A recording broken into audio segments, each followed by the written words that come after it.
pencapaian Volunetsing 2030. Hutan memiliki manfaat yang sangat besar bagi kehidupan makhluk hidup. Di antaranya sebagai penyedia bahan makanan, bahan papan, dan obat-obatan. Sebagai ekosistem, hutan mempunyai fungsi sebagai penyerap dan penyimpan karbon, penyedia oksigen melalui proses fotosintesis, penyimpan cadangan air, serta sebagai habitat tumbuh alami. Luas kawasan hutan tahun 2023 tercatat 125 juta hektar, di mana 68 juta hektar atau 56% diantaranya merupakan kawasan hutan produksi, dan 29,7 juta hektar atau 30% diantaranya merupakan kawasan hutan lindung. Konsep pengelolaan hutan secara berkelanjutan berbasis multi-usaha kehutanan, mulai dari hulu, hilir, pasar, sesuai dengan proses bisnis Direktorat Jenderal Pengelolaan Hutan Lestari. Pengelolaan hutan berkelanjutan harus mempertimbangkan 3 aspek, yaitu aspek ekologi, sosial, dan ekonomi. Dengan besarnya luas kawasan hutan serta manfaat sumber daya hutan, maka pengelolaan hutan secara lestari menjadi suatu keharusan demi menjaga kelestarian hutan dalam konteks pembangunan nasional. Oleh karena itu, multi-usaha kehutanan dalam pengelolaan hutan merupakan terobosan dengan pendekatan ekosistem hutan atau ekosistem base dan bentang alam atau landscape base. Pohon merupakan komponen utama ekosistem hutan yang memiliki kemampuan menyerap gas emisi rumah kaca, salah satunya karbon dioksida, dari atmosfer melalui proses fotosintesis dan menyimpan ke dalam bagian-bagian pohon seperti batang, akar, ranting, dan daun. Jumlah kandungan karbon pada bagian batang mencapai 50% dari berat kering batang pohon. Bahkan setelah batang pohon diubah menjadi produk hasil hutan kayu, kandungan karbon tetap berada di dalam kayu dan disimpan selama umur produk tersebut. Pemanfaatan hasil hutan kayu dari pohon yang telah mencapai suksesi hidup akan menghasilkan komoditas hasil hutan dan memberikan kesempatan pohon baru yang tumbuh untuk menyerap lebih banyak karbon dioksida di atmosfer dan terus berkembang menjadi pohon dewasa sesuai rotasinya, yang kemudian nantinya dapat ditebang dan dimanfaatkan sebagai simpanan karbon yang baru, serta menjadi sebuah siklus yang berkelanjutan. Apa saja sih manfaat multi-usaha kehutanan ini? Pengelolaan hutan berbasis multi-usaha kehutanan memiliki manfaat ekonomi, sosial, dan budaya. Antara lain, 1. Meningkatkan nilai lahan kawasan hutan dan nilai produk-produk hasil hutan. 2. Mendorong praktik-praktik pengelolaan hutan yang lestari dan berkelanjutan. 3. Meningkatkan kesadaran masyarakat terhadap pentingnya menjaga kelestarian hutan dan lingkungan alam. 4. Memberikan kesempatan kerja dan meningkatkan kesejahteraan masyarakat di sekitar hutan. Dan 5. Meningkatkan keterlibatan masyarakat dalam pengelolaan hutan. Kegiatan multi-usaha kehutanan yang dilakukan di dalam pengelolaan hutan akan melibatkan masyarakat dalam pengelolaan hutan, seperti dalam kegiatan ekowisata dan pengelolaan kehutanan rakyat. Konsep teknik silvikultur intensif atau sering disebut SILIN yang saat ini dikembangkan Indonesia merupakan salah satu cara terbaik dalam melakukan revitalisasi hutan alam pada hutan produksi. Teknik ini dikembangkan dari beberapa model, yaitu Tebang Pilih Indonesia atau TPI, Tebang Pilih Tanam Indonesia atau TPTI, Tebang Pilih Tanam Jalur atau TPTJ, dan Tebang Pilih Tanam Indonesia Intensif atau TPTII. Teknik SILIN terbukti efektif dalam merestorasi tutupan lahan hutan di Indonesia. Implementasi teknik SILIN menghasilkan outcome tegakan hutan yang tinggi. Dampak langsung yang dirasakan dari penerapan teknik SILIN antara lain meningkatkan produktivitas hutan, meningkatkan kualitas tutupan lahan hutan, meningkatkan biomasa, menjaga keanekaragaman hayati, dan meningkatkan daya serap air oleh hutan. dampak tidak langsung dari teknik silin adalah penyerapan tenaga kerja, peningkatan pendapatan masyarakat sekitar hutan dalam membantu aktivitas kegiatan silin, serta peningkatan jenis satwa liar. Peran penting pengendalian kerusakan tegakan hutan dalam kegiatan pemanenan hutan menjadi sangat penting, terutama dalam mengurangi dampak akibat pemanenan, seperti mengurangi keterbukaan lahan akibat kesalahan arah rebah dan kesalahan pembuatan jalan sarat dan TPM, maupun kerusakan tegakan tinggal dalam hutan. Hal ini akan memberikan kerugian secara ekologi dan ekonomi bagi usaha pemanfaatan hutan apabila tidak ditanggulangi. Oleh karena itu, penggunaan teknik pemanenan berdampak rendah atau Reduced Impact Logging atau RIL menjadi sangat penting untuk mengurangi kerusakan hutan sehingga kelestariannya tetap terjaga.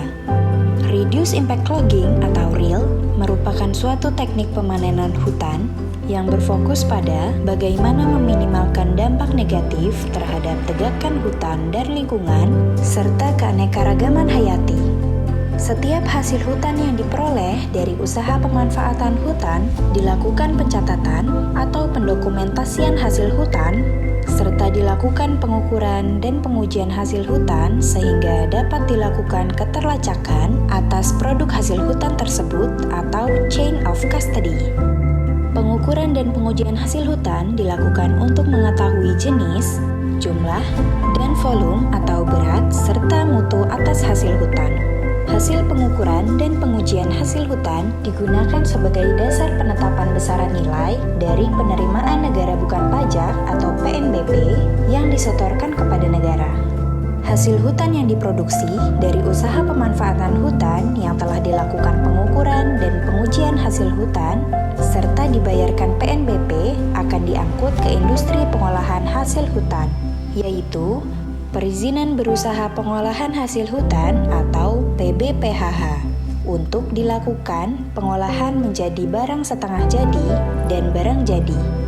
Industri pengolahan hasil hutan menjadi sangat penting karena industri memberikan nilai tambah yang tinggi dan mampu menyerap tenaga kerja sehingga mampu menggerakkan roda perekonomian dan menjadi salah satu tolok ukur kontribusi usaha kehutanan dalam pembangunan ekonomi nasional.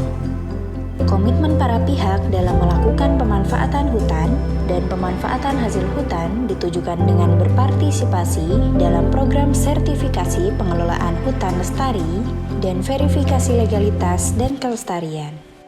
Dengan memiliki sertifikat pengelolaan hutan lestari atau SPHL, pengelola hutan menjamin bahwa produk hasil hutan yang dihasilkan berasal dari pengelolaan hutan yang bertanggung jawab dari aspek lingkungan, sosial, dan ekonomi, serta memperhatikan kepentingan masyarakat lokal dan konservasi keanekaragaman hayati. Selain itu, sertifikat ini juga dapat membantu pengelola hutan dalam meningkatkan akses ke pasar internasional yang semakin memperhatikan produk-produk hasil hutan yang dikelola secara lestari. Penguatan atas sertifikasi pengelolaan hutan lestari, maka terhadap setiap produk hasil hutan kayu yang diperdagangkan, baik di dalam negeri dan ekspor, wajib memiliki sertifikat legalitas dan kelestarian produk hasil hutan. Sistem verifikasi legalitas kelestarian atau SVLK merupakan sistem yang diterapkan oleh Kementerian LHK untuk memastikan kredibilitas penjaminan atas legalitas dan kelestarian hasil hutan, ketelusuran hasil hutan, dan atau kelestarian pengelolaan hutan sehingga konsumen tidak perlu khawatir tentang legalitas dan kelestarian produk hasil hutan.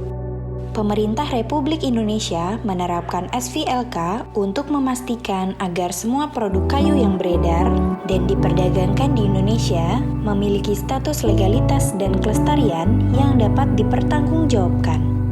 Dengan SVLK, para petani hutan rakyat dan masyarakat adat dapat menaikkan posisi tawar, produk kayunya dapat diterima di pasar nasional dan global.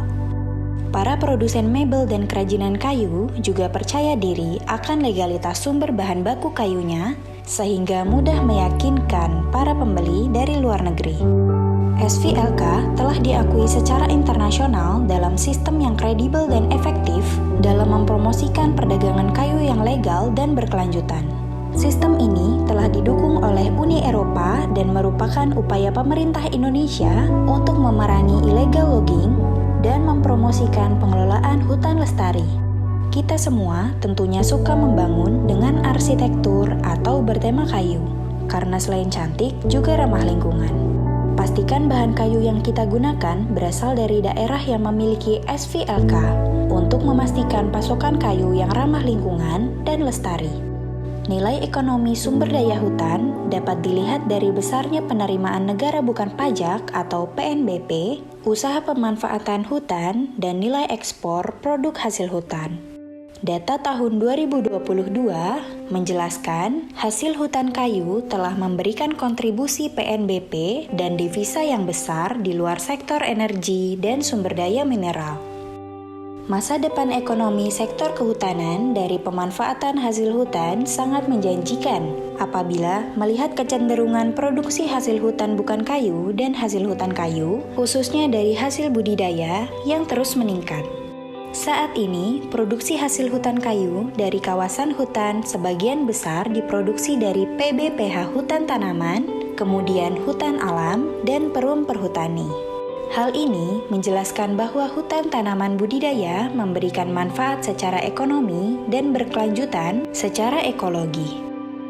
Oleh karena itu, untuk menjamin investasi PBPH dalam mengelola hutan secara lestari, prinsip 5 pilar pengelolaan hutan lestari menjadi sangat penting untuk dilaksanakan, yaitu kepastian kawasan, jaminan berusaha, produktivitas, diversifikasi produk, dan daya saing serta sinergitas menjaga hutan tetap sebagai hutan dengan melakukan penanaman kembali dan pemulihan kembali setelah pemanenan kayu. Indonesia berkomitmen mengurangi dampak perubahan iklim, salah satunya di bidang kehutanan dengan program Indonesia Volunet Sing 2030. Apa itu Indonesia Volunet Sing 2030? Indonesia Forestry and Other Land Uses atau VOLU Net Sink 2030 merupakan suatu kondisi di mana tingkat serapan karbon sektor kehutanan dan penggunaan lahan lainnya sudah berimbang atau bahkan lebih tinggi dari tingkat emisi yang dihasilkan sektor tersebut pada tahun 2030. Untuk mendukung VOLU Net Sink 2030, Direktorat Jenderal Pengelolaan Hutan Lestari melakukan pengelolaan hutan berkelanjutan berbasis multi-usaha kehutanan yang berdaya saing dalam mendukung terwujudnya keberlanjutan sumber daya hutan dan lingkungan untuk kesejahteraan masyarakat. Aksi mitigasi bidang pengelolaan hutan lestari untuk pembangunan berkelanjutan dalam mendukung VOLU Net Sink 2030 yaitu mencakup yang pertama, multi-usaha kehutanan mendukung efisiensi pengaturan ruang pada areal PBPH. Yang kedua, penerapan teknik silvikultur intensif oleh PBPH, pemanfaatan kayu yang tumbuh alami. Yang ketiga, penerapan Reduce Impact Logging atau RIL atau Reduce Impact Logging Carbon atau RILC. Yang keempat, pemanfaatan hutan melalui rehabilitasi rotasi. Dan yang kelima, pengembangan hutan tanaman energi serta yang keenam, pemulihan lingkungan atau restorasi ekosistem. Penerapan multi-usaha kehutanan yang dikelola berbasiskan lanskap ekosistem hutan ini diyakini akan menjadi pilar penting sebagai bagian dari aksi mitigasi perubahan iklim. Dalam momentum ini, Direktorat Jenderal Pengelolaan Hutan Lestari, Kementerian Lingkungan Hidup dan Kehutanan mengucapkan Selamat Hari Bakti Rimbawan. Mari Rimbawan Indonesia tetap menjaga kelestarian hutan melalui multi-usaha kehutanan dalam pencapaian Indonesia VOLU Net Sink 2030.